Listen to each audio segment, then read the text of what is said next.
40,000 years ago, somewhere in the lush green valleys of Ice Age Europe, a group of Neanderthals roamed the open meadow. They were strong, broad-shouldered hunters, masters of their domain, perpetually searching for their next meal. But what they found that day wasn't prey. It was something far more astonishing. It was a giant. A towering human, unlike any they had ever seen, lay collapsed among the tall grass. His breathing was shallow, his skin pale with hunger and exhaustion. He was a creature from another world, impossibly large, a being that should have inspired fear. But as they gathered around him, a different instinct took hold. Instead of fear, they felt something unexpected, something profound. Compassion. The Neanderthals had never encountered a being so large. His limbs were long and heavy, his face was elongated, and when he finally stirred, his voice was like thunder trapped in a deep chest. Whispers rippled through the group. Some believed he was a spirit of the mountains, a fallen titan from the sky. Others, more cautious, saw him as a threat, a danger to their clan. But the eldest among them, a gray-haired matriarch with eyes that held the wisdom of countless seasons, silenced the debate.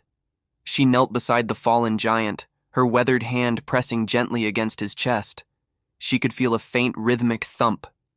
He was alive. Wounded, yes, and weak, but alive. And in that moment, a decision was made. An act of mercy was set in motion, one that would echo through the vast expanse of time. The Neanderthals were masters of cooperation. It was the bedrock of their existence. They hunted together, built shelters together, and shared the warmth of their fires against the biting cold.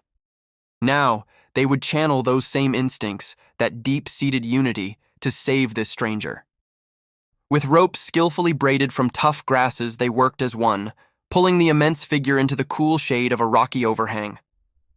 Two of the younger members ground up herbs, mixing them with vibrant blue flowers they had carefully gathered from the deep forest, flowers known for their strange healing properties. They created a thick, cold paste that seemed to glow faintly in the dim light and carefully applied it to his wound. For days, they nursed him. They brought him roasted roots, nutrient-rich marrow from a mammoth bone, and offered him melted snow to quench his thirst. Slowly, painstakingly, the giant began to mend. The color returned to his face, and his limbs regained their strength. When the giant was finally strong enough to stand, he repaid their extraordinary kindness not with words, but with action. He joined them on the hunt. His heavy steps shook the ground, his reach was impossibly long, and the power of his throw was unmatched. Together, they brought down prey larger than the clan had ever managed on their own.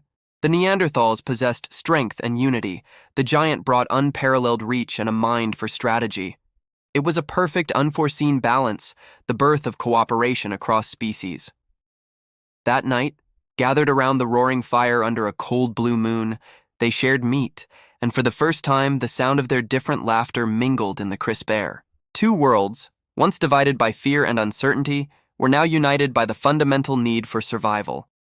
But the idyllic alliance was destined to be short-lived. The Ice Age winters were notoriously cruel, and as the first snows began to drift down from the gray skies, the giant knew he could not stay.